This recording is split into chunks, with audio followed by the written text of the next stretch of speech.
Chip Leer. Wildside.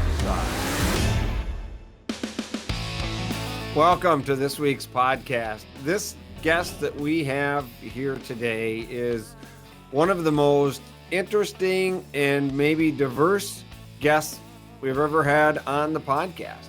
I mean, this man has broken bread with international leaders.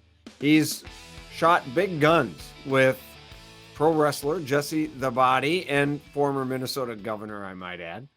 Bud Grant knows this man by name, the legendary NFL football coach, and he is a lifelong military serviceman. And despite this rigid military upbringing and career that he's had, he's opened the eyes of many inside the military and outside of the military on the needs of servicemen. And I'm talking about servicemen and veterans relating to veterans and the unique opportunities that are provided by spending time together in the outdoors, hunting and fishing. Those activities we know, because we love them and we do them all the time, is a really unique shared experience. But then there's a whole nother level of connection that takes place when you put two veterans together in any situation. Now you put them together in the outdoors, it amplifies it a little higher. And of course, this week's guest is the TV co-host of American Heroes Outdoor Television, Colonel Scott St. Sauver, retired. And if you're like me, a grateful American, grateful to our servicemen and women for all the sacrifices they have made to protect and provide the freedoms and the way of life that we've come to enjoy, I know that you're going to appreciate this podcast and hearing from Colonel Scott St. Sauver. He's got some really neat insight here into military life, especially when it comes to post-deployment and post-military life and the needs that veterans have and how they can work together to strengthen themselves and provide a full and healthy lifestyle. And that's what it's about. It's about outdoors. It's about veterans getting together, learning from each other and supporting each other. That's what today's podcast is all about. Before we get to Colonel Scott St. Sauver and this really enlightening conversation that we have, please take time to stop by the website, chipleer.com, and sign up there and register so that we can make sure that you're aware of everything we've got going on at chipleer.com. We're not going to inundate you and hit you with a pile of emails. You're not going to get them every week. But you know what? On occasion, every so often, we're going to bring you up to speed on podcasts just like this, or maybe it's a blog or something else that's going on in the outdoor world. But we'll give that to you in a very clean, concise form without badgering you with advertisements. So please take a second and sign up so we can get you registered and made aware of everything that's going on. But right now, sit back, relax, and enjoy a conversation with Colonel Scott St. Sauver. Welcome aboard, Colonel Scott St. Sauver. It is fabulous to be sitting here talking to you, but I think you definitely have the privy position of sitting somewhere a little bit warmer than where I am in north central Minnesota. Well, hi, Chip. It's great to see you. Great to hear you. I don't really need to see outside. I am probably in a bit better spot right now. I'm currently sitting at the Pensacola Naval Air Station in Pensacola, Florida. We are on our yearly, Deb and I are on our yearly migration to our winter home in Punta Gorda, Florida. I thought maybe you were researching your next role in Top Gun. Right. Let's get something straight right away. Okay, I was an artilleryman. All right, so I blew stuff up, and I was really good at it. And I can't build anything, and they certainly will not allow me to fly it. Now, Pensacola, if I'm not mistaken, that's like home of Blue Angels, right? It is. Yeah, it is indeed. And in the springtime on our way home, when we come through here, we'll get to hopefully If COVID's gone or we're in some other COVID environment, they'll be practicing because they rotate their pilots out in the springtime. So they come here to Pensacola. This is where they live, and then they practice free for everybody in the springtime. All the retirees and folks around here every day out at the Naval Air Station, about 3 days a week. But it's where they train all the naval aviators. So all the naval aviators are trained here that are become our future pilots in the Navy. So there's a little bit of risk of pulling in. You're in your RV, right? And so you pull in and you spend some time there. Is that how you got to be a little bit careful drinking your coffee in the morning if the movie comes back correctly? Well, we're far enough away from the actual base that we don't seem to have to worry about that too much. The place we're at actually is a really neat little campground. It's one of our favorite places to come on our way down south and home. Not only because we like to be around military people, which we do, but this is actually built on the old PBY World War II base. So that part of the Naval Air Station where they used to land the PBYs in the bay and Perdido Bay and then bring them up into and tie them down during World War II. After that was abandoned, they made these nice little RV parks here, and they have a marina, and it's a really nice place to visit with other military retirees and current service members who every morning, when you live on a military base, I was telling Deb, 5 o'clock this morning, it's a busy place. People getting up, getting ready to go to work. And that doesn't change because old retired people, they still get up at 5 as well. But you, and talk about being retired, but you were a colonel, post commander at Camp Ripley in Minnesota was your last post. I would think that some of these flybys at Pensacola might be payback for some of the training ops that you had going on at Camp Ripley, because those of us that spend any time near Camp Ripley definitely know when there's some training going on. Yeah, indeed. Well, you get used to it. You got to have it in your life. So if you don't have a couple jets screaming over in the middle of the night or in the morning, then you just don't feel right. So I'm actually right at home. I mean, as long as if they had some loud explosions, that'd even be better. But so they don't have an artillery range right here.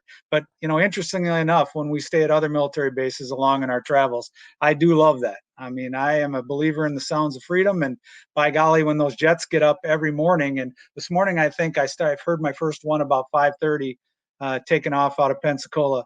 It's pretty good to know that those warfighters are out there every day training and getting ready for whatever comes next, because it's that important.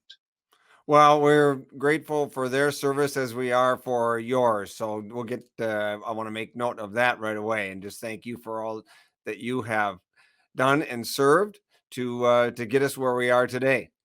It was my honor. I want to, we are going to talk about your work with veterans, American Heroes Television. We've got some we've got other projects around military and veteran services that you are working with and are very near and dear to you. And I want to talk about those, but just we got to stop here a little bit, because part of what I'm intrigued about your transition to your wintering spot in Florida every year, because you're quite a Civil War buff. So you make sure that you really study this all the way through and make different stops. It's quite intriguing. Where have you stopped? Yep, go ahead, Ted. No, I said, where have you stopped this year? Well, every year we go a different direction down to Florida, and I'm not I wasn't a Civil War buff for a long time, and and when I went to the Army War College up in Carlisle, Pennsylvania, a lot of my friends are, and I just started when I was doing all that military reading and really looking back, those Civil War battlefields really started to intrigue me, and I became very interested. And one of our staff rides was to Gettysburg National Battlefield with our instructors, and another one we went to Antietam, and in another year out there. So it really became pretty fascinating to me to try to figure out from a perspective of military leaders of the past, the economic and social political ideals of the past and how they weave into today, which they do, and which you see every day. I mean, this year has been pretty dramatic, obviously for many things. But imagine, all of those statues that are being replaced and put down and put away, and where do you stand between our history and what's important that we remember and never forget throughout our military history. So for me, traveling down to Florida every year has given me the opportunity to go to the East Coast and go down the East Coast and visit battlefields, which I'm very intrigued in. This year we came down kind of the Mississippi corridor because I wanted to spend some time looking at what Ulysses Grant was looking at when he came down through Kentucky and he got into Tennessee and Mississippi, and of course precipitated in 1862 in the Battle of Shiloh. So Shiloh's not a place that it's off the beaten path, so you have to actually search it out. And then all of those small battles in between and all the small things that were interrelated. Corinth, Mississippi, we spent some time, Deb and I did, in Corinth. Well, Corinth was the crossroads of the railroad. So the railroad that went east to west from Memphis all the way to Savannah, Georgia, and north to south that took the Mississippi all the way down to the Delta, came out of Corinth. That crossroads was Corinth, Mississippi. So it was vitally important. So those are the things I went and look at and the decisions that were made and why they fought where they did. And boy, I tell you what, it's pretty humbling, I guess would be the best way to put it. When you stand on a battlefield and you realize that 40,000 Americans, whether they were from the North or from the South, stood in that field toe to toe, sometimes closer than 50 yards, with the sounds of battle all the way around them, and knowing and not knowing, quite frankly, if they'd come back or if they'd survive the day, and how those decisions were made, and logistics was precipitated, and the weather was such a severe factor. So it's fascinating, and it really is fascinating for us to do that as well. And we're so lucky because we're military retirees. So when we're not at the battlefields, we can use military bases for part of where we stay and our research, and around people that have like mindsets. So I can sit and talk to people that are way smarter than I am on military battlefields and what they were thinking. I mean, it was an incredibly bloody battle, a bloody war. I mean, if I've got my numbers right, it's like well over 600,000 people died, which is more than like World War I, II, Korean, and multiple wars all added up, correct? Right, correct. And so, and don't quote me on numbers, but, just at Shiloh alone, it was somewhere over 24,000 casualties, 24,000 American casualties. Yes. We've never suffered that many casualties in any war in one day. Well, I think it was, I read somewhere it was like on average, the average day in the Civil War was 600 deaths. Yeah, and I can believe that, because remember that the battlefield wounds were so traumatic because of the way because of the weaponry we had, and then the medical care we had.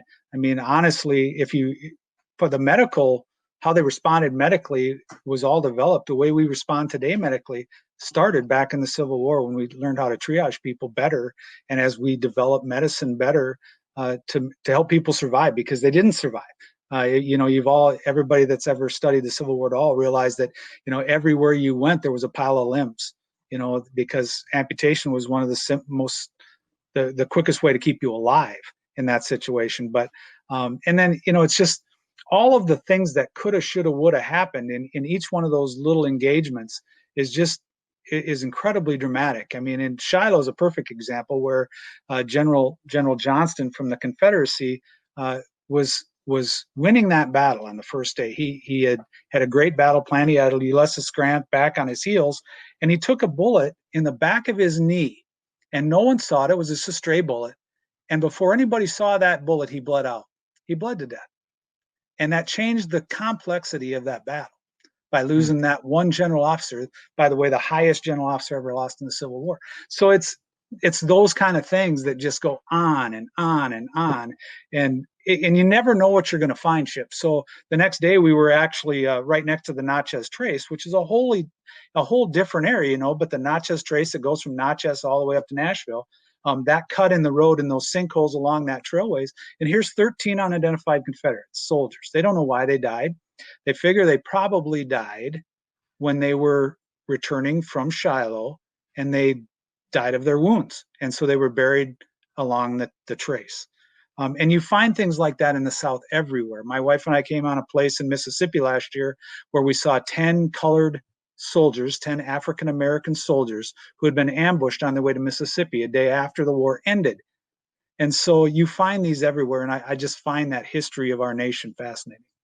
So when you look at when you stop at these battlefields and these places where significant actions happened, are you there looking at strategic? Is it the human story? Is it the strategy from a military standpoint, or what interests you the most about the Civil War? I think it's the human interest of the Okay. story. It's the human interest part. I mean, at one time, of course, the strategy was important for just as far as military learning goes. But for me, more now, it was the interpersonal relationships between people, between and why they felt the way they felt. And why did the Southerners feel the way they felt? And down here, it's a complex question when you get in the South that we see every day. We talk about ending racism when we talk about racism issues to this day, and yet you get down here in the Deep South, and we're amongst friends of all nationalities down here, and friends, and I try to listen. Deb and I last year went to 2 plantations outside of New Orleans. One was a white plantation that we took the tour from the perspective of a white Southerner of that time in our history. And then we went about 5 miles down the road, and we went to a plantation and immersed ourselves in a environment that was from the Black slave perspective. And that was an incredibly eye-opening experience. So I think it's important for us all to spend more time learning about our history and what that meant, because it just makes us better people.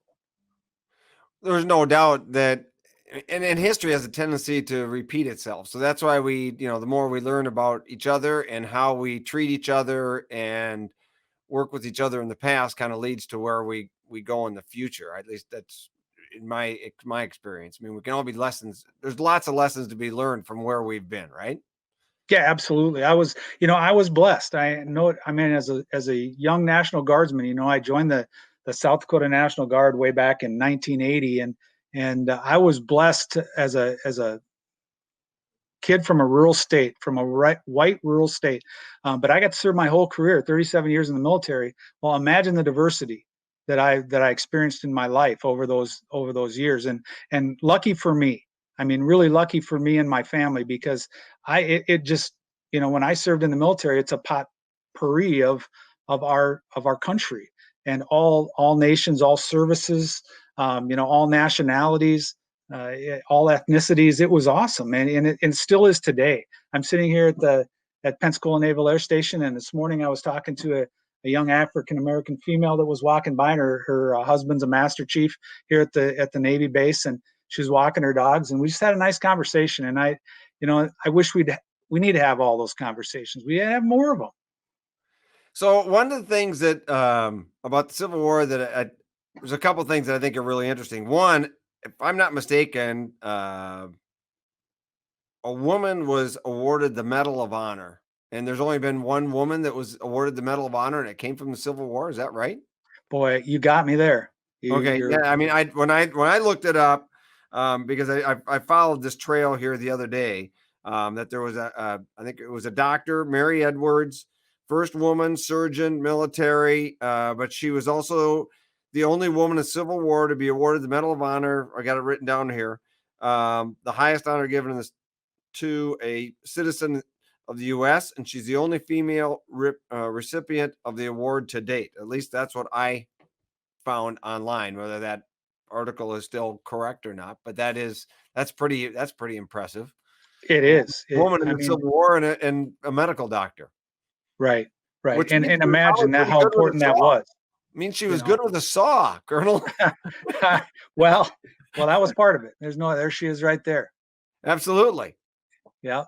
Yeah. That's and as I mentioned earlier, when one of the things that I thought was quite interesting is when you went to places like Corinth, Mississippi, when Shiloh was over and the Confederates withdrew back to Corinth, that the whole city amongst the civilian population turned into one giant hospital. That's all it was.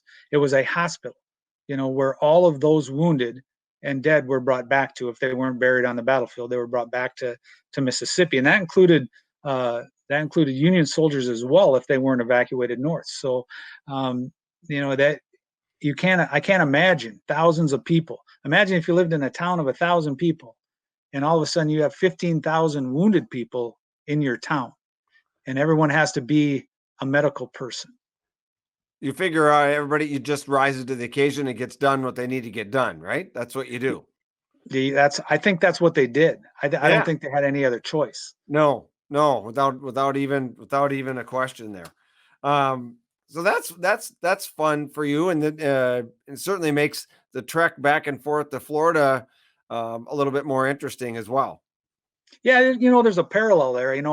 I will tell you, one of the things that I always told people, that when I retired, I spent my whole life working for the National Guard as a full-time National Guardsman and as an Army soldier, and I never dreamt that I would be in the go into war a couple times and all of the things that I've done in the military. But I did vow to Deb that, for all the years that we lost together, that we were going to see the United States together, because we spent so many years defending it. So that's part of what we're doing. We're seeing the United States from the back roads. I mean, anybody can drive down the interstate at 90. Anybody can go do that. But get off the road. Get off and find all these neat little eccentricities that are America. I mean, if you're from the north and you've never experienced southern Mississippi and Alabama from the back roads, you need to go out and do that. That's why it's so fascinating. It's just like they think of us. I mean, there's so many people when we come down south that think that, you're from the Dakotas. Well, number one, they don't know the difference between North and South Dakota. They don't think there's a difference, and they think everybody's from Fargo. So it's it's all perception, right? It is. And there's a lot of interesting things in the back roads of North and South Dakota as well. I mean, indeed there is. And well, I mean, you go to Custer's Last Stand and all the things that took place in Western North Dakota. I love all of that. In Eastern Montana, there's some great history out that way. There's great history everywhere, and that's my point. Is that if you don't go out and see it, you're going to miss it. You get one chance at this thing, so you got to get out there and explore it. So right now, Deb and I have been taking the opportunity to go north and south each year from the East Coast. Last year we went down through Georgia, and if you've never been to Charleston, if you've never been to Savannah, it's incredible. It's absolutely incredible. I mean, Savannah is quite frankly one of the most beautiful cities I think I've ever been in my life, and we stayed at the Kings Bay the Naval Station. That's where we keep our ballistic submarines for the United States Navy. And I met the base commander, who, by the way, is from South Dakota. So I'm like, wait a second, there's no submarines in South Dakota. Now I got that wrong. He was the assistant. He's a deputy base commander. Yeah, and he was just PCS, which means he was moving to become the deputy commander of the base. But it's just, the military, as big as it is small. It's very small. And so it's pretty fascinating to see all those kind of things and experience that kind of thing. So your last post as post commander at Camp Ripley, and for those that aren't familiar, Camp Ripley is it's 53,000 acres, right? It's 80 square miles. There's like 1,000 people working there. It's an incredibly huge. I mean, it's a country within itself. It's definitely a city within itself. But lots of civilian partnerships and lots of things go on with Camp Ripley. First of all, how do you work your way to become a colonel, and did you find yourself at Camp Ripley? Well, let's go back to how did you become a colonel first. Well, you have to have a lot of people that believe in you. That's the first thing you have to have. You have to have a lot of people that you serve with and that mentor you and that teach you the right way to do things. And I was lucky enough to be a traditional National Guardsman for about 13, 14 years. And 11 of those was as an enlisted man. So I was an enlisted soldier up to the rank of sergeant, and I always had a mentor. Well, I had the opportunity to become an officer. I went to officer candidate school and became an officer. And again, those mentors continued, whether they be superiors or subordinates. I always had fantastic mentors that brought me up through that process. And we could spend days talking about how those folks managed to mold an, backwards country kid from South Dakota into being able to do the things that I was given the opportunity to do. But I will tell you, I didn't do any of it by myself. I had tremendous help, and I had tremendous leadership to work with and for my entire career. So that's how you get to be a colonel. You just continue to have good people around you, and you build good, solid teams, and you want to be on a good team, and then you build good teams yourself. So that was, I've been blessed my entire career. Getting to command Camp Ripley was a dream of mine. It's something I never ever dreamt would happen to me. I loved Camp Ripley. I'll love it my whole life. Deb and I both plan on being buried at the Camp Ripley Veterans Cemetery.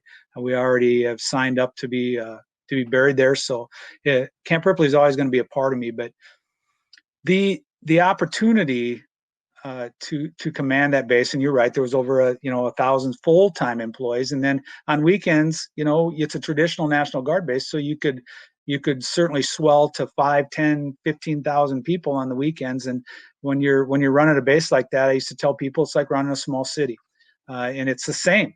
I mean, it truly is. It had all of the same issues that running a city of 5 to 10,000 people had on a daily basis, except crime. Our crime rate was a bit lower, I suspect, than most other places. Yes. And when we did have crime, it was very short-lived. I don't doubt that.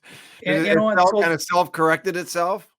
Well, we have the one thing about the military. It has items in place. It has rules in place that allow you to take care of things that maybe normally the local civilian communities don't. And it has a group of people that, of course, we're living by a group of rules that maybe the normal civilian doesn't have every day, but they chose those rules, and that's what makes it special. Well, they chose to be there.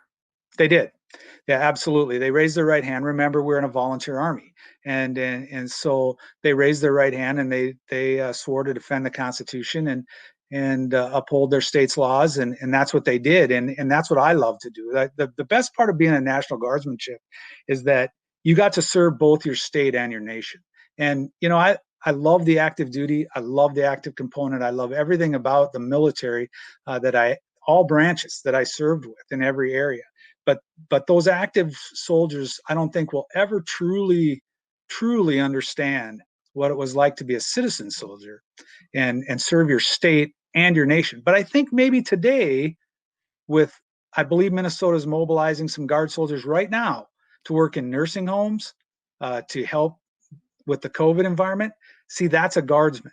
That's a Guardsman. An Army soldier can't do that. That's a Guardsman that does that. And so that's and we bring all of those civilian skills: carpenters, doctors, lawyers, pilots, you name it, fishermen, and they all come and they bring their skills to serve their state and their nation. So with having all of there's a hierarchy in all of militaries, right? And then there's an order to everything. I guess that's what I'm trying to get at there. There's an order there that that isn't taken for granted. It's looked at, and you hold to it. You talk about not having any theft issues, and you kind of say that jokingly a little bit, but it's because of the rules in place that hold everything together. And am I explaining that correctly? And how does and do you miss part of that now that you're retired, you're spending more time outside, you go do a podcast and not everybody shows up on time? These things happen in the civilian world. How does that play into your everyday life now?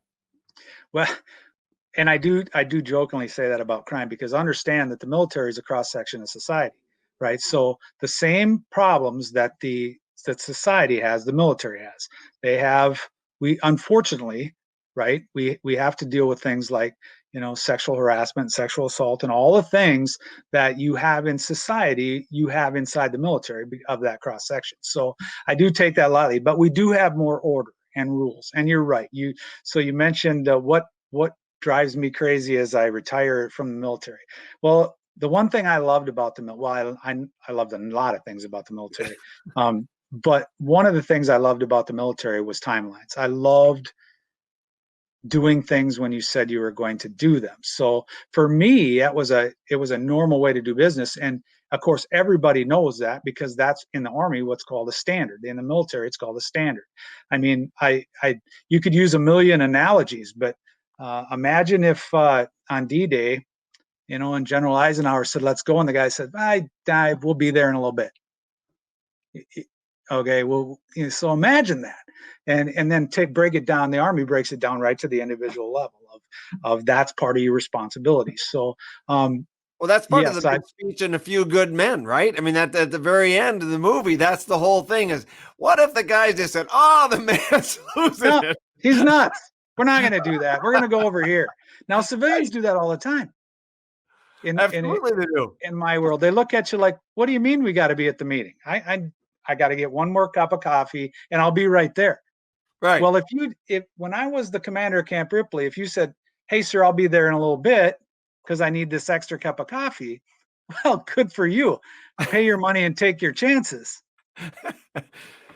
So there's and it's called accountability, and it's one, you talk about mentorship and you talk about accountability, and that's one thing that you can really see it in youth that don't have mentors, they don't have a good family structure, and they don't have accountability. And that really, as the older I get, right, the more and I'm getting older, but you look and everybody laughs because you make fun of the younger generations, but it's one thing from an older perspective, and I'm talking about me right now, is I look and a person that is growing up without either a mentor or somebody, any kind of a family structure around them, it's pretty obvious because there's a lot of loose ends. Now, I had a lot of loose ends when I'm a kid. I think that's what gives me a little bit more clarity looking back. So that's pretty key, isn't it? And the military and the National Guard can provide that for people when other things don't.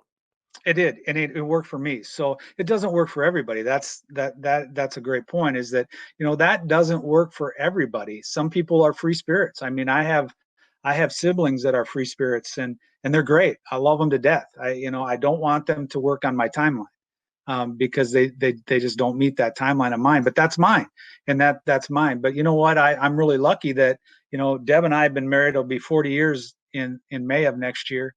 And she's put up with me, and she's the opposite of me. She's like, she doesn't have a timeline, and she looks at me like I'm crazy sometimes. I'm like, "We got to go." And she's like, "Yeah, I'll be there whenever I get there." Okay. You just go sit in the truck, sit under a tree, do whatever it is you do, but I'll be there when I get there. So I've had that dose of reality as well. But for an Army, for a military person, I think it's just something we enjoyed. It was a routine, like you say, an accountability routine that I loved. So when people ask me, Chip, what I miss about the military, I don't miss the job at all.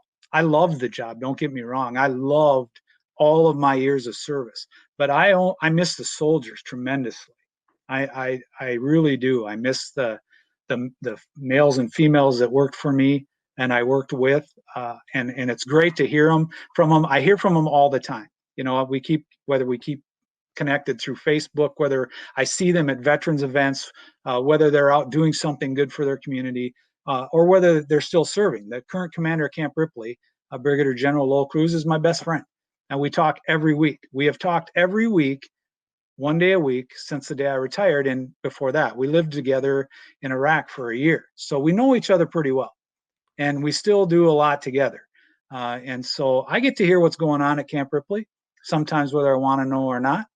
And I get to share in that because it just keeps me up to date. And so I have so many friends that are still serving, in the Minnesota National Guard. Now, it's one of the larger Guard installments in the country, right? It is, yeah, over 10,000 soldiers and airmen. Yeah, it is, and it's an amazing organization. And you entertained some dignitaries from around the world would come and find themselves at Camp Ripley. You rubbing shoulders with some pretty powerful people in the world. Well, well, I don't know about that. I mean, but yes, I mean, we did, Well, and that they're was just leaders of countries. They're coming to stay at Ripley, they right? are. Yeah, Yeah. they are. Yeah, yeah. I had to spend some time with the president of Croatia, and when she came over and visited Camp Ripley, obviously a lot of the senior military officials from Norway with the Norwegian exchange was a big part of what Camp Ripley did. So I have a lot of friends. In fact, Deb and I were planning to go to Norway for about a month next spring for our 40th, and yet because of the COVID, now we're probably going to put that off, for another year and go visit our friends, because over those many years that I served, especially up at Camp Ripley and being involved with that program, I have so many friends from the country of Norway that I had the opportunity to meet a lot of interesting people. We've not just from around the world either. I mean, I had a lot of interesting people right in the state of Minnesota. We had a guy by the name of Ventura that was a governor. He was quite interesting when he'd come to Minnesota, and I was Did he come visit? he did. Yeah, he did many times. So Yeah. what would I got to go back to the Croatia thing, but I got you bring up Governor Ventura. I got to know what does Governor Ventura do on a guard visit to Camp Ripley? Well, he loved to blow stuff up and shoot stuff.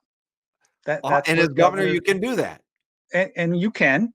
And Camp Ripley, oh, by the way, is a state-owned, federally supported military facility, so it's pretty easy to do that kind of stuff there. So what would And you blow up? well, no, Chip, again, just stuff. I Okay. mean, not important stuff, just stuff. And go out and shoot some guns, and do things that old Navy SEALs used to do.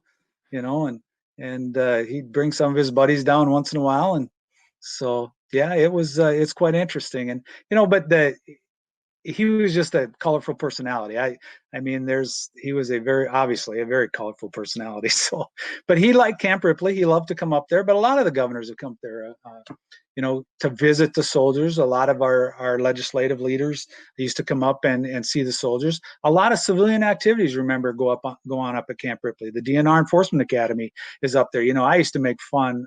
Tom Landwehr and I were pretty good buddies, I guess you'd say. And when he was the DNR commissioner, and I'd always tell him when I'd start a speech with anything with the DNR that I can't tell you the best time to fish in Minnesota, but I could tell you when all the DNR enforcement officers were training at Camp Ripley. And pay your money and take your chances, right?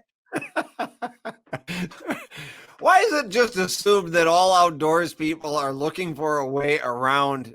Is it equal to the point of saying, you know what, I can tell you when all the highway patrol are having coffee, right? Well, I can do that too, because they train at Camp Ripley as well.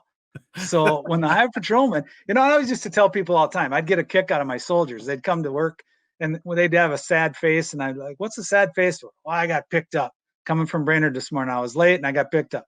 I said, the highway patrol trains here, right?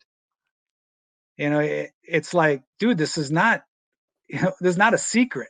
On any given day, there's going to be 100 state patrolmen in between the cities and Brainerd going to Camp Ripley. And guess what? You're just going to speed right there. Congratulations. Pay your ticket. But from the service that you did, and you've had a couple of deployments, right? And some pretty, some and been decorated for such services. At some point in your career, though, you go from I'm in the military to how do I serve my fellow soldier? Or do you think that was always there? Because where I'm going with all this is that you tell a story, which I'm going to ask you to now, and on your TED Talk. And I'm going to encourage people to go listen to your TED Talk, because it's very enlightening and very interesting there. But at some point you shift from I'm a soldier to I got to take care of my fellow soldiers. And well, I don't think it was actually a shift. It was okay. more of just what I believed. And maybe I learned it throughout deployment. I think maybe deployment taught it to me, and a little bit on my first deployment in 2005. When we went as a smaller unit and we had our units, Iraq was a different time. I was in Iraqi freedom. When I took a battalion back, which was about 600 soldiers that I was in command of back in 2009, and had a convoy security mission, what I learned was over both deployments is how much people missed home, and how important it was not to stay in touch with your family. And in 2005, that was that was the early years of Skype and things like that. So we were finally being able to reach back and to influence and talk to our families and find out and keep in touch. But what I learned being a Northman, for lack of a better term, somebody from the upper Midwest, is that I really missed the outdoors. I missed hunting and fishing and being in the woods or being out in a field or sitting under a tree. I just missed that horribly. And you can't replicate that in the environment of Iraq. Okay. It was really difficult to replicate that. And what I found was that my soldiers were suffering from the same thing. They were missing home too. We were missing deer opener. I mean, I'm from South Dakota, so deer opener wasn't as big a deal to me. But when I moved to Minnesota and I became a Minnesota and we moved to Pierce in 1999, and our kids grew up in Pierce, all of a sudden deer camp became awfully important and I realized how important that was. So I knew at that time, I guess I came to the realization, Chip, that I needed to do something to encourage people not to forget that part, to keep their families in their minds and hearts, but also what made them Minnesotans, for lack of a better term. And that's living in the outdoors and being in the outdoors and enjoying the outdoors. So that passion, which I already had, because I have been an outdoorsman my whole life, I just decided, you know what, I've got to find a place to take that passion and help my soldiers, if I can, use that passion of mine to help them get back into reality, get back in the mix of things when they come back, because it's an environment that's hard to explain. For those that have never seen that kind of an environment before, it's something that I always used to say, everyone changes. It didn't matter what your job was. It didn't matter what you did. If you deployed in that environment, in that theater, you changed. And you had to figure out how to deal with that when you got back to civilization, because it wasn't the same at all. So for me, it was the outdoors. Is that the underlying bond to what you study, or is your trek through the Civil War? I mean, is it the fact that, it was a long time ago. The Civil War was a long time ago, but I certainly understand what these soldiers were dealing with. Yeah, maybe a little bit of it is that. I think it's trying to understand what they were thinking and what they missed about home, because I think a lot of them were the same thing. You when you dive down into any of the books or films or anything else about the Civil War, into the personal interest of it, you find out about what those soldiers were thinking, right? What they were. What they worried about most. So many people in that time. One of the things that fascinated me was the development of the dog tag. Because at that time, the biggest fear of a Civil War soldier is they'd never be identified. They'd never know it was them that got killed. And so soldiers just took it upon themselves to take a piece of bark off a tree and start carving their initials in it and hanging it around their neck or putting it in their knapsack, or, so that they could be identified. And That's amazing. Ultimately, what precipitated them was the dog tag, a way to identify, because their biggest fear was not being identified, not getting home to their family. So it could be a bit of that. I just find those little, anecdotes pretty neat, and they're just part of who I am. I noticed, one of the stories I love to tell about when I was over in Iraq was that in that theater was that I came across one of my company, my battery talks, which is a unit of about 100 soldiers, 150 soldiers, and I could hear these god awful duck calls. And I'm like, what is going on? It's the middle of the night. These duck calls they're horrible. And so I whipped into their operations center, and here's a whole bunch of soldiers sitting around a table blowing duck calls, and they've got a video on, and they're learning how to blow duck calls because they're duck hunters and they want to know how to blow duck calls. But they're Minnesotans, and they're just finding something, take their mind off a mission or getting ready for a mission. And it was related to the outdoors. So it didn't matter if it was fishing Fridays. It didn't matter. I learned how to fly fish in 2005. I didn't learn very well, but I learned in Iraq. I was going to learn how to fly fish. I wanted to learn how to fly fish. So I found myself a piece of antenna, a whip antenna off of a Humvee. And that was my fly rod, because I didn't have a fly rod. I took the inside cord out of what's called a 550 cord, which is a piece of military string that paratroopers use. And that became my fly line. And then I found a piece of yarn off of a third country national, might have even been an Iraqi, on a sweater. And that became my fly. And I would toss that sucker around the pod, the area we lived. And pretty soon I was tossing that thing into little hoops, and I was tossing it on people's hats. And but that's how you do it. I mean, you find a way to release yourself and remember home, and that really just kept my passion, my soldiers' passion up. So I encourage that both for myself and as a leader, for soldiers to take that passion and then put it together and let anybody else or whoever want to be involved with that. So fast forward, we go from there. You work your way, continuing through the National Guard, find yourself at Camp Ripley, but there's a convergence between the Guard and fishing, and that's at the whole FLW era, if I remember correctly, and that's I know that's where I met you. Mm-hmm. Was Yeah. in the era where there was a huge partnership between the National Guard and FLW, the walleye tour.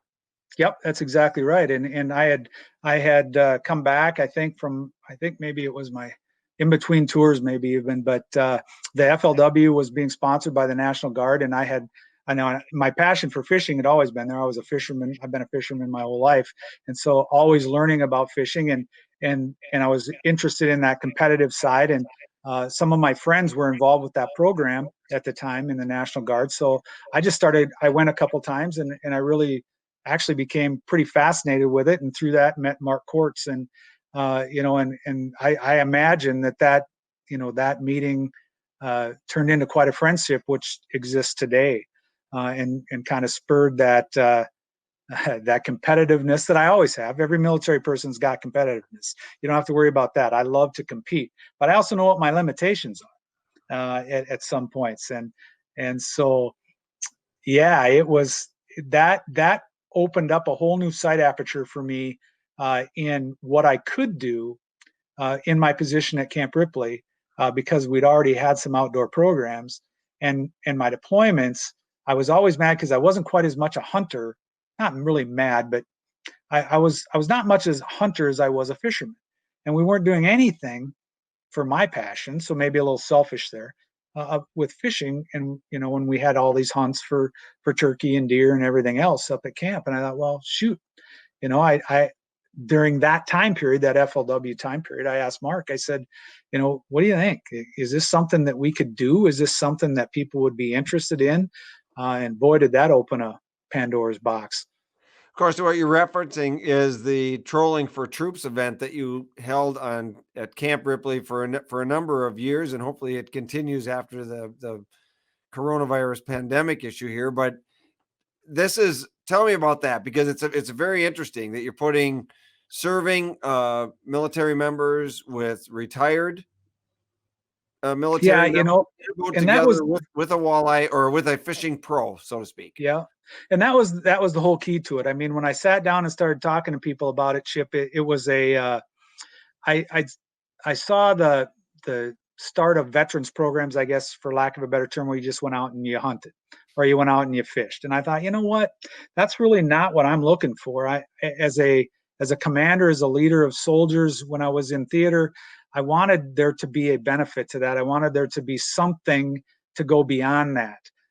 Something that linked currently serving soldiers to veterans, so that they would learn, so that they would share their experiences, so that they would talk. Because what was happening when we were coming back from theater at that time, we were being mobilized so often as National Guardsmen that we had destructive behavior, man. It was crazy. I mean, we taught these kids to drive harder, faster, drive it like you stole it.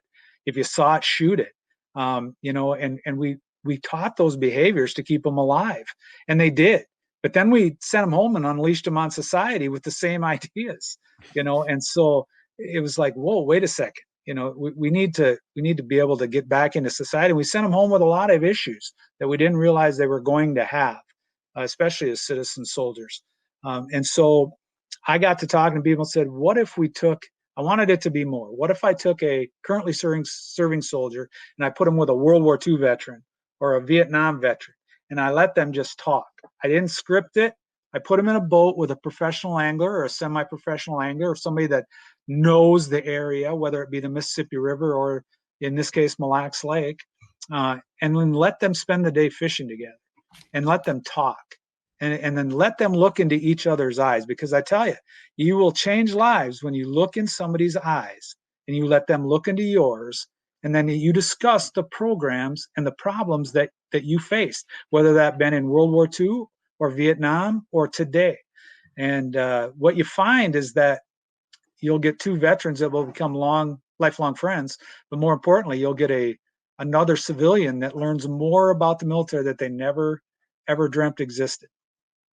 Well, I loved the program, and I was fortunate enough to be one of the boat drivers or professional anglers, so to speak, to take some guys fishing. And the part that I took away from it was generally when you started, you had two people that didn't know each other, and they met for the first time while you were sitting at a table during the pre-event dinner the night before.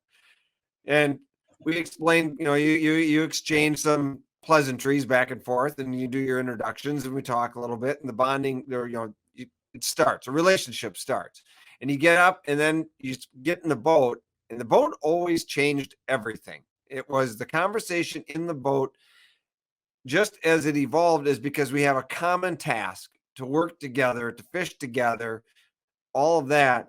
And you listened and watched those two soldiers communicate and watch that communication grow over the full day of fishing. It was extraordinary, and it was magic. It happened, at different rates, at different levels at each of the events I was at, but it happened without question on every single one of them. They made a bond.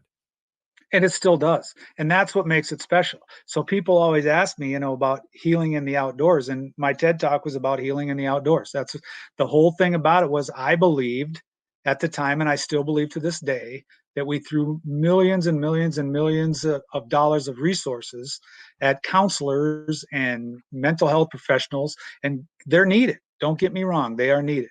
But we did not spend nearly enough time in the simple fact of listening and talking to each other, and let people experience or share their stories together. And I have so many testimonials of that over the years that I can think of, but there's a couple that really stick out to me, Chip. And one of them was Scott Stiles. If you know Scott, used to be a professional angler, and his father never is a veteran. He never wanted to come to Trolling for Troops because he believed it was for somebody else.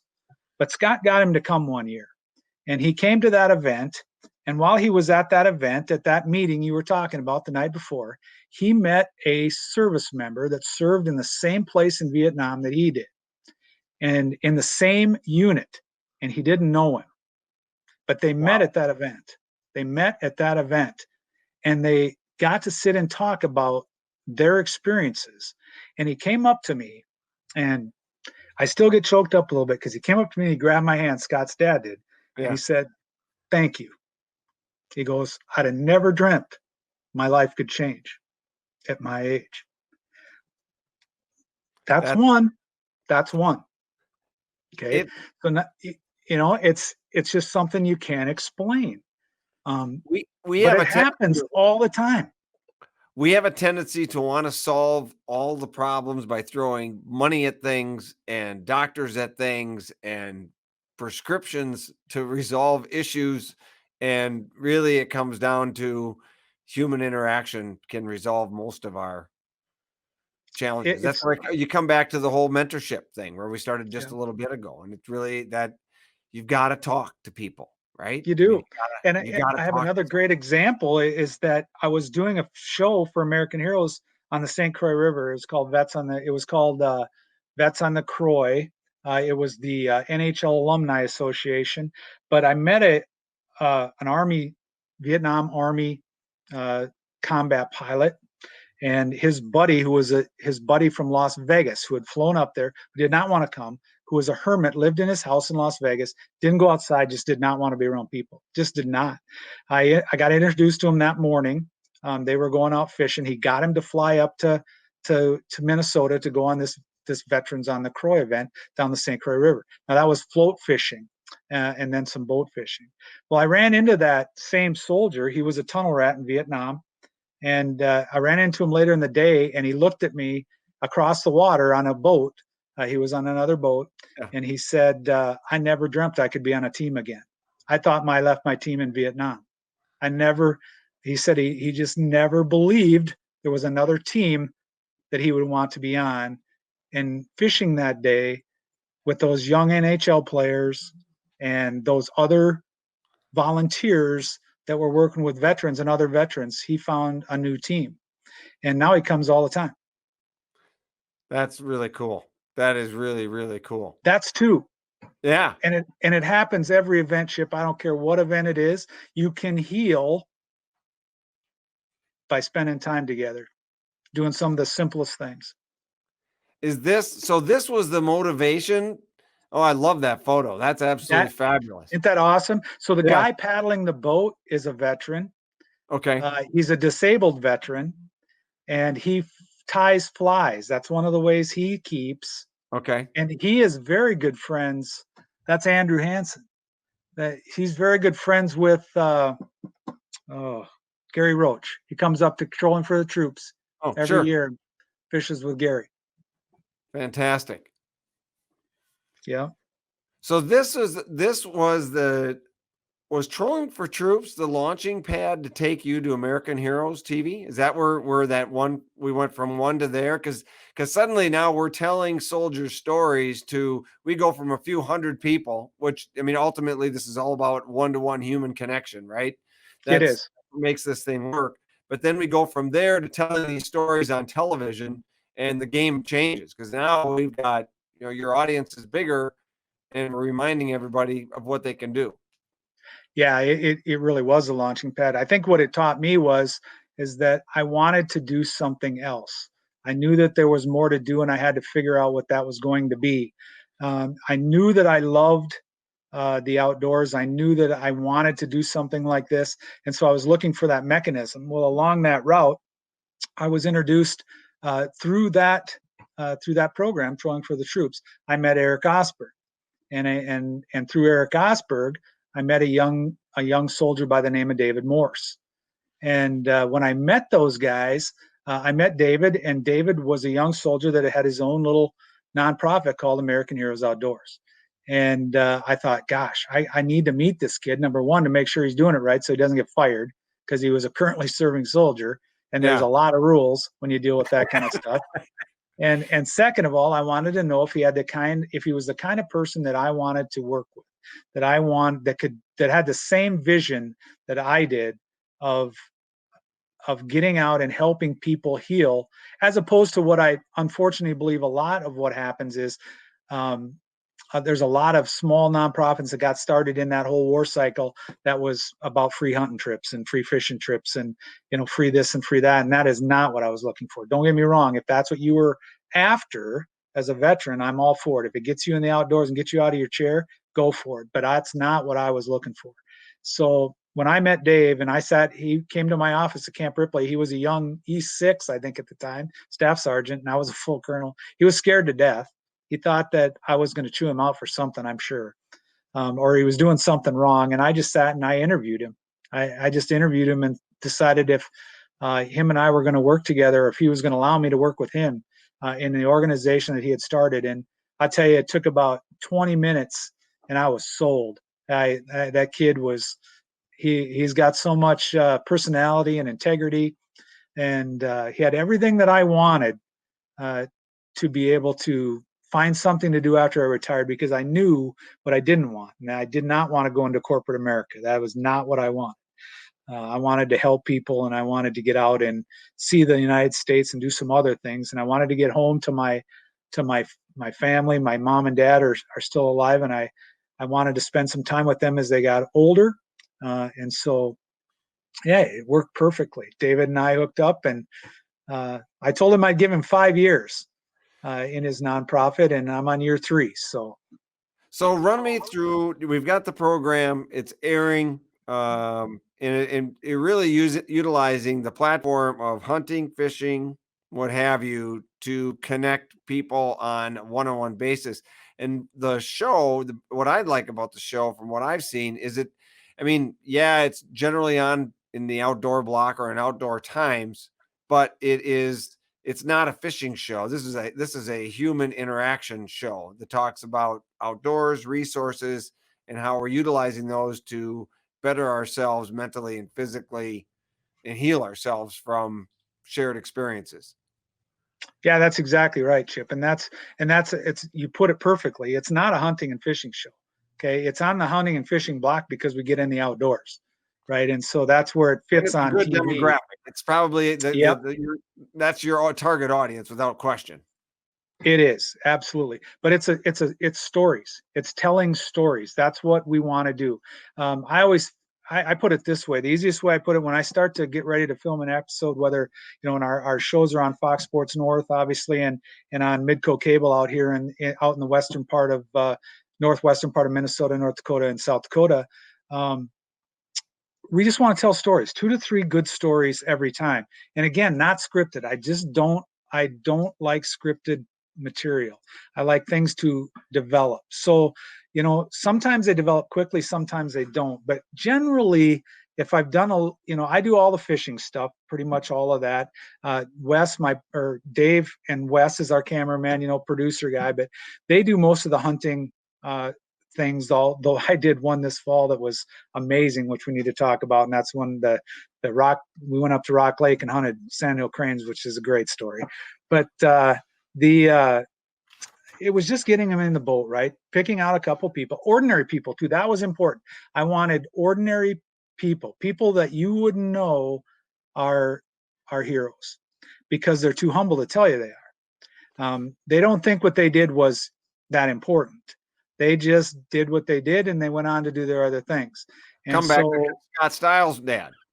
Exactly. And so that's what American Heroes is about. American Heroes is about telling stories. It's about helping people heal in the outdoors, getting them outside, working with nonprofit organizations. See, that's the key. There's another one of the keys to American Heroes. So we don't create these events ourselves. We find nonprofit organizations that are doing great things with veterans, first responders, firefighters, and then we just tag on and say, hey, we'd like to come in and take part in your event, and we'd like to pick out a couple people, and we'd like to tell their story. And then we just go find those people. There's so many of them. It's just, there's an endless supply. So how do you find the people? Should we be recruiting people to get a hold of you? Yeah, one of our calls to action is on our website. If you have a story, if you know a veteran that could benefit by telling their stories, or you want to get them out of the chair, get them out into the outdoors, tell their story, then we want to know, because we'll go reach out to them. We'll go find out who they are, and then we'll talk to them. And there's so many. It's just incredible. It's so rewarding for me, and that's probably the therapeutic part for me, is that I have the opportunity to listen to all those stories. I have sat in so many. If I laugh and cry in 30 minutes, and oh, by the way, as you get older, I don't know if you've experienced this yet, Chip, but when I was 30, if I cried, I'd have probably, went and hid behind a house and, maybe beat myself. But, because crying you just didn't cry. But as I've gotten older, I can sit and listen to a story and I can bawl my eyes out. I have cried with more veterans and more brothers and sisters in arms than I can, and I'll do it again. I will. The stories are that good, and they mean that much. I think one of the benefits to getting older is watching or having that wall of emotion kind of get reduced a little bit. You come a little bit more in touch with. I think it becomes, at least for myself, I find it easier as I've aged to relate to other people. Some people are probably good at that at a younger age. I was not, but the older I get, the more I'm able to feel maybe a little bit more of what they're trying to express. And that Yeah, no, I agree. I absolutely agree. I've sat and listened to stories as we're filming them, and as people are telling it from their perspective, or talking about a family member, or talking about a lot of guys that I've talked to talk about their death day. the day that they should have died. And that you'll run across that when you do, especially with combat veterans and Vietnam, especially right now, because of the environment they were thrust into. And Sure. they talk about or they'll call it their alive day, the day they Okay. lived. And so you can sit there and you hear about these experiences, and you're just the floodgates open up, and next thing you know, your cameraman's mad because you got to shut the camera off because you're bawling and you're not talking anymore. You're just sitting there slobbering over each other. But it's pretty real, and that's kind of the way it is, and it happens all the time in all the events I do. I do one every spring down in Chamberlain, South Dakota, with the Paralyzed Veterans of America, and I go down there and support that event every year. And when they lift that wheelchair into your boat, and all those boats are lined up, and you've got all those paralyzed veterans, and then they get to go fishing, it's pretty awe-inspiring. Well, but that's what the purpose of this is the one-on-one connection, right? The show isn't going to work, and the stories are they're touching because they're real, right? And it's kind of what reality TV wants to be, right? They want, that reality TV is all scripted, but you're telling real unscripted stories. And I think that when the episodes that I've been able to watch, there are definitely some where when you push that barrier a little bit, you can feel it. And I think that's what happens as a viewer. And I think that's where you're making the biggest difference, right? Is when the camera does get cut off and you can connect. I hope so. That's our goal. That's our mission. That's why we do it. That's why we have the sponsors that we do. That's why they stay with us. That's why they help us, is because we hope we're telling that story of everyday heroism, of everyday courage, of everyday's failures and successes through those small stories. And American Heroes Outdoors is our television platform that allows us to do that. And then with the help of Shields, we've been able to do what's called, now that's a great picture. I can see that there, that I can see, but that gentleman right there is a Navy vet, has no feeling in his whole left side, has 2 fingers on his right side. But I was able to work with him so he could reel. I'd hold the rod and he would reel it up.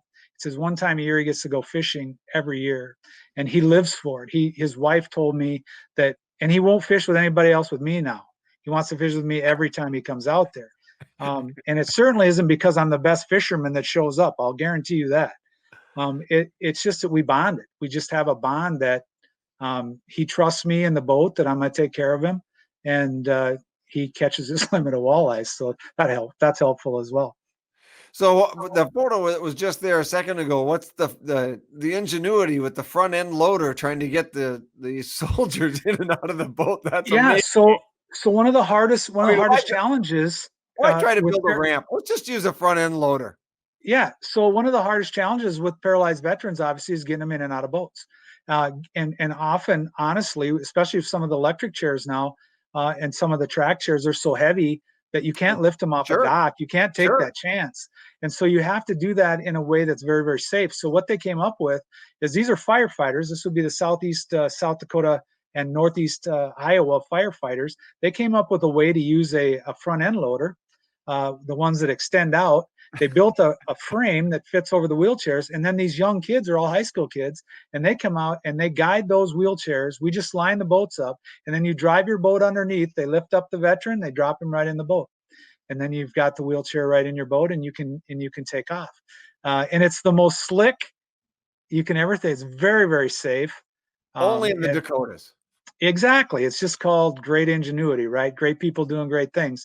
And there's 50 of those guys that get to go fishing every spring in Chamberlain. And I would never miss it. I take my dad and we go every year because it's now this year it was the COVID took us out. We weren't able to do it, but man, it's pretty awesome. So you hunted for sandhill cranes? Yes, I did. Is that what you had for Thanksgiving? No. So I got a call from one of our ambassadors and American Heroes, and And we call our volunteers ambassadors, and they're generally veterans or non-vets that help us up all around the upper Midwest. And he's from Fargo. Actually, he's not. He's from Devil's Lake. And he called us and said, hey, I've been in contact with this young female from Anchorage, Alaska. Her name's Amanda Marr, and her husband was killed at Cobb Keating in Afghanistan. And received the Distinguished Service Cross. There she is right there. Now, standing to her right is Clint Romashaw. Clint Romashaw is from Minot, North Dakota. He's a Medal of Honor winner from that battle. He saved that Cobb Keating during that battle. And if you've seen the movie The Outpost, that movie is about Clint Romashaw, the young man that's standing right there, a Medal of Honor winner from North Dakota. Well, he wasn't from North Dakota at the time, but he lives in Minot now. Well, Amanda's husband was killed in that battle.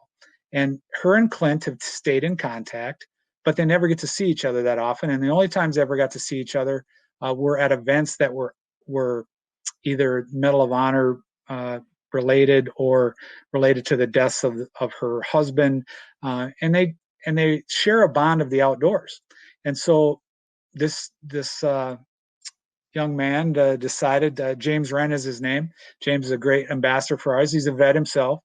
He called and said, hey, why don't we get Amanda down to Rock Lake, and we have those folks up there that like to take a sandhill crane hunt, and let's go. So we did.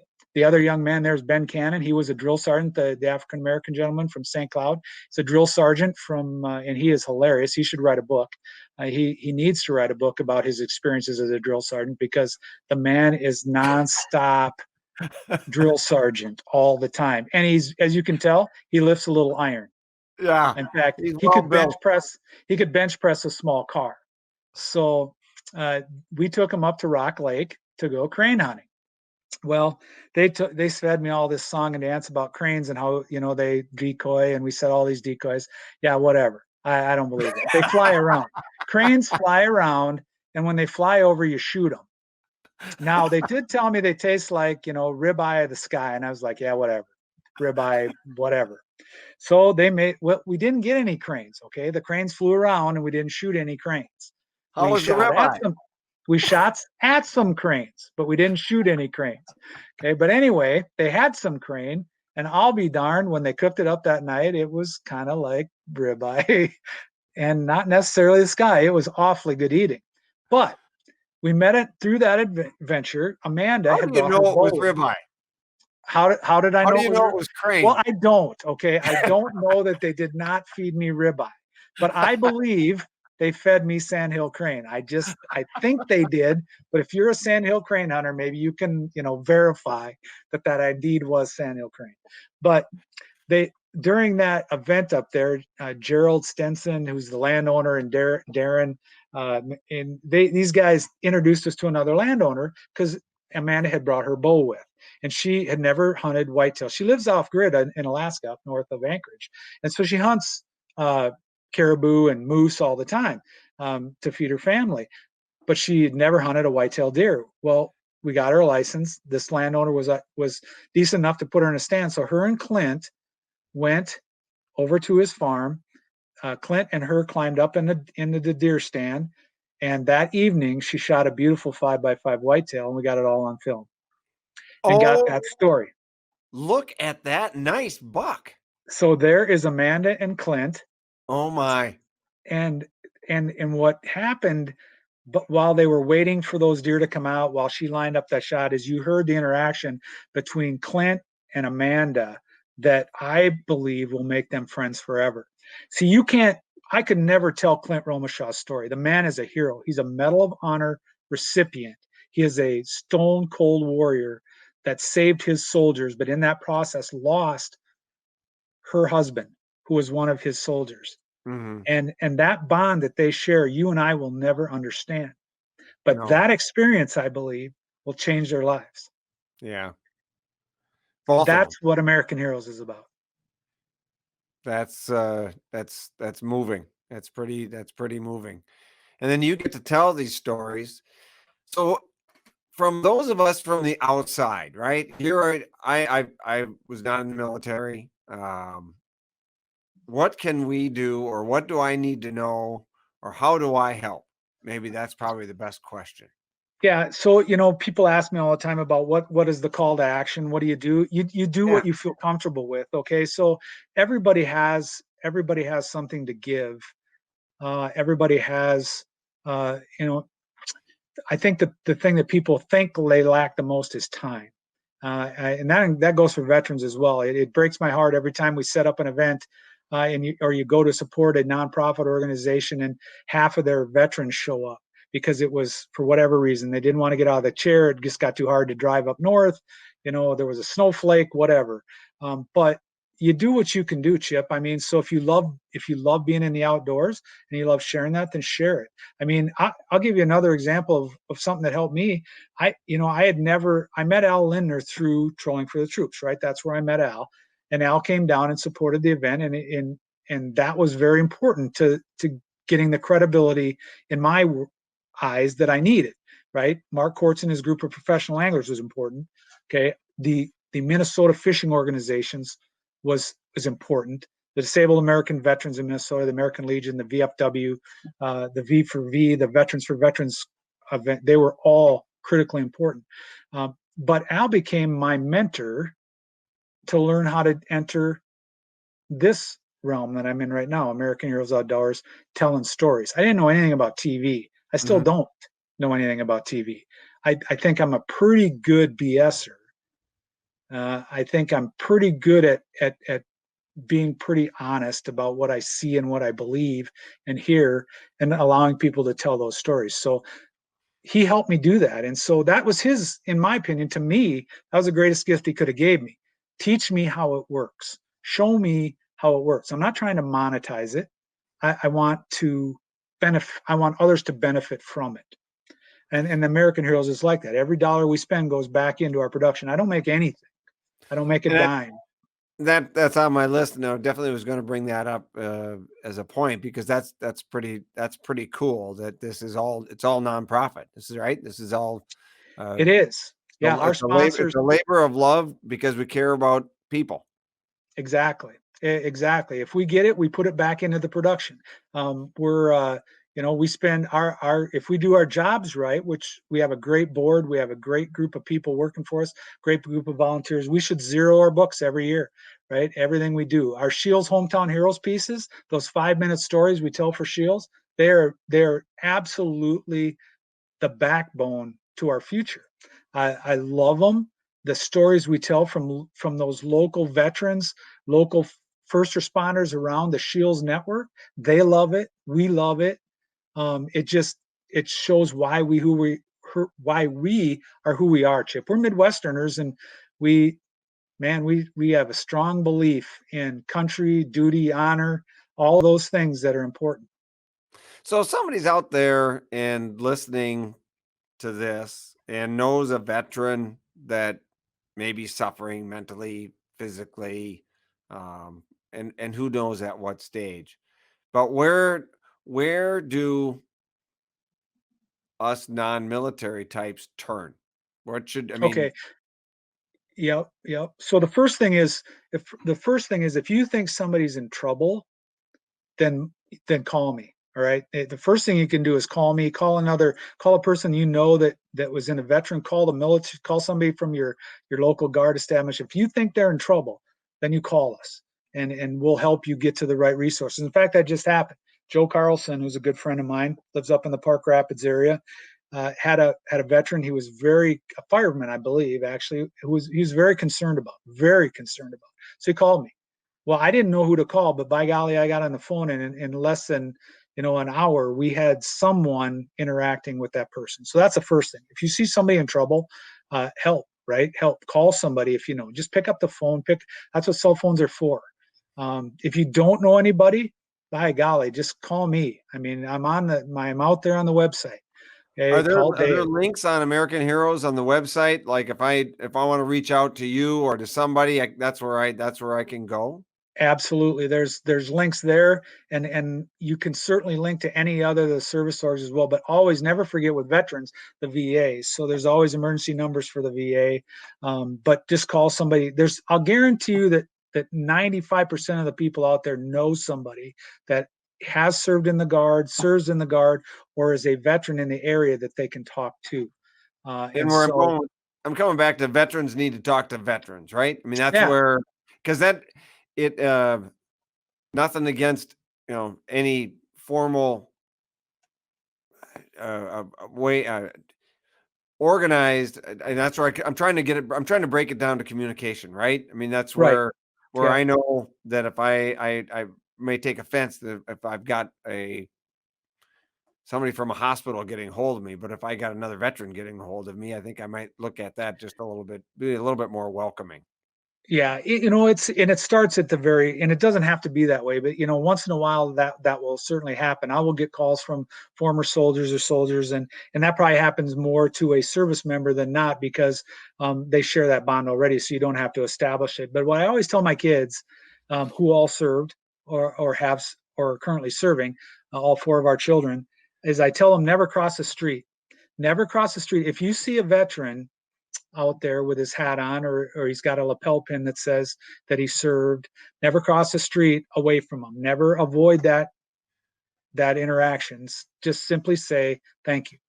And now most veterans will be incredibly embarrassed when you do that. They'll be embarrassed, but do it anyway. Okay, do it anyway. I do it all the time. I cross the street. I say thank you for your service. I don't tell them I'm a veteran. I don't tell them I'm a former colonel. Now, if we end up talking further, maybe that'll come out at some point.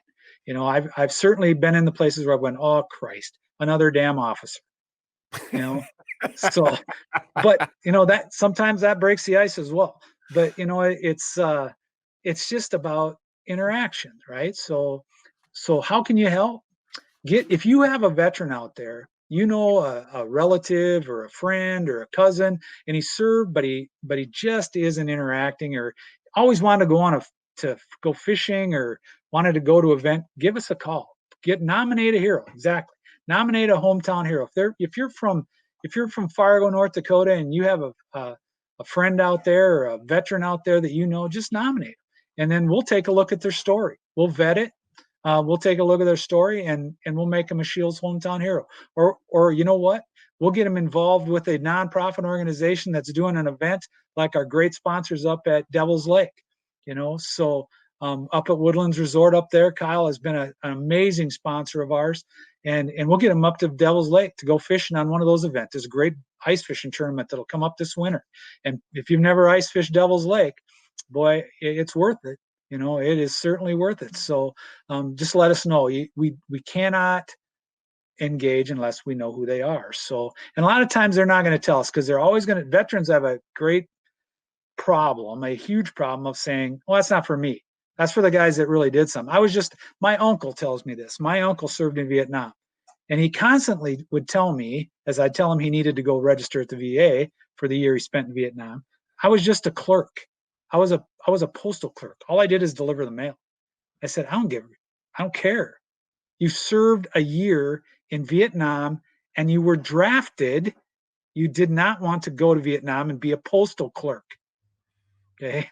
So you changed when you lived in Saigon under that stress for a year. You need to go and do that. And there's so many people like that. Well, it's not for me because I wasn't a gunfighter.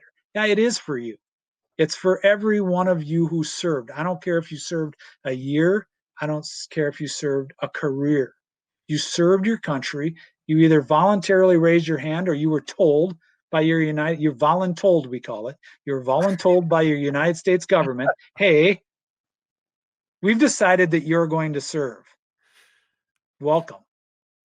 Well, Colonel, you're attacking retirement with the vibrancy that got you to the point of being a colonel and commanding men, and eventually finding yourself as post commander at Camp Ripley. So it's thoroughly impressive what you're doing for other people in retirement, and I thank you for your service. But above and beyond that, your commitment to your fellow soldier is really awe-inspiring. It is. It makes me sit back and just be that much more grateful that to be an American and to have people like you looking out for us and looking out for each other. These are the kind of hands we need to be in. So you are the American hero, sir. Oh, thanks, Chip. I appreciate it. I mean, I'm just Scott. You know, I'm just I tell people all the time, though, people come in and go, "Hey, Colonel," I'm like, "Hey, it's just Scott." You know, I'm not a colonel anymore, but I Well, appreciate it. It's just what I love to do. I really do. I love it. I can't imagine doing anything else. well, I'll put it this way. If we show up on time to do the podcast, the next time we do one, it'll be Colonel. If I'm 30 minutes late again, it'll just be Scott. Yeah, We're yeah. gonna drop No, into I tell you civilian. what, you dang civilians. You know, it's like, jeez, I don't think I've dealt with this. You know, Courts is another one, right? You know, Courts is actually Courts is pretty good. He's We love actually Court. he's not too bad. You know, Mark, if you all know Mark Courts, or if you heard of the guy, you know, he's one of my running mates, and I can't wait to see him here shortly. He's an on time, on target kind of guy. You know, now you got to watch him because his left and right limits get kind of wide sometimes, but you know, but we love him to death. And the things he's done for veterans, you know, you want to talk about somebody who's learned how he can help. There's a guy right there, and there's a whole bunch of them, right? There's a whole crew of outdoorsmen out there that either want to help or are currently helping, and I encourage you to do so. I mean, You I am inspired us so through Trolling blessed. for Troops. That's how that worked. I mean, Absolutely. through the work with the FLW in the beginning, but then through, at least in our little circle, the Trolling for Troops was an eye opener of what we can do for each other, and that's amazing. That's to me that was a huge eye opener, and I always felt so good leaving that event, like I'd actually made a difference. Yeah, and it's, you know, and it's happening all over. It's happening all over the Midwest. There's great events all over, from the lake, from the Great Lakes all the way out west, you know, and all across the United States. You just got to find them. I met some guys last year down here in Florida, and we're probably going to do a show this winter in Florida, just because there's so many Minnesota veterans living in southern Florida in the wintertime, you know, and I just happen to have a boat down here in time. And so I said, hey, you know, so I take veterans fishing all winter long. It's amazing how many people show up when they find out you have a boat in Florida. I will say that. You know, it's like, Well, hey, old buddy, old pal. and we just did a podcast, and you asked everybody to get a hold of you. So look what. So Exactly. we're gonna see how well that works. But I'll have all those. Obviously, I'm gonna have all those links and connections to Colonel Scott St. Sauver, retired, here in our post podcast comments on the website. So look for them there, and they'll be on the post podcast downloads as well. So thank you, Colonel. Pleasure to spend some time with you. It's time to get outside and do some fishing. So best of luck to you, and happy holidays. Happy holidays to you as well, Chip, and everybody out there. Have a great holiday season. Stay safe. Thanks for sticking around with this conversation with Colonel Scott St. Sauver, retired. And I hope you found it as well, I don't want to use the word entertaining. Enlightening, I think, is a better word. Listening to the Colonel speak and the real insight that he has. In the meantime, when you're done here, you're going to want to get back to the website, because if you get back to chipleer.com, get to the podcast page, there are links and information to this podcast. Obviously, we're going to have links to American Heroes Outdoor Television and all the social media links that directly get you back to American Heroes. But you're also going to find a link there where you can nominate a hero that you're aware of for the Shields American Heroes program that Scott talked about during the podcast. We're also going to have links there to the movie Outpost, starring Scott Eastwood, and the incredible stories of those members that Scott just spent time with in North Dakota sandhill crane hunting. Of course, I'm talking about Clint Romisha and those gentlemen there. So you make sure that you can get back to the website, check that out, hit that link. And I can tell you, because I just watched this movie last night, you're going to want to watch Outpost. Make some time to watch it. It isn't just about the movie. It's about getting to the end of the movie when they go through a series of interviews with the soldiers that were in this particular battle in Afghanistan. It's an incredibly touching movie. Take the time, see the outpost and what you can do for American veterans here and now today. Thank you so much for joining us, and we'll see you next time. Until then, be your best.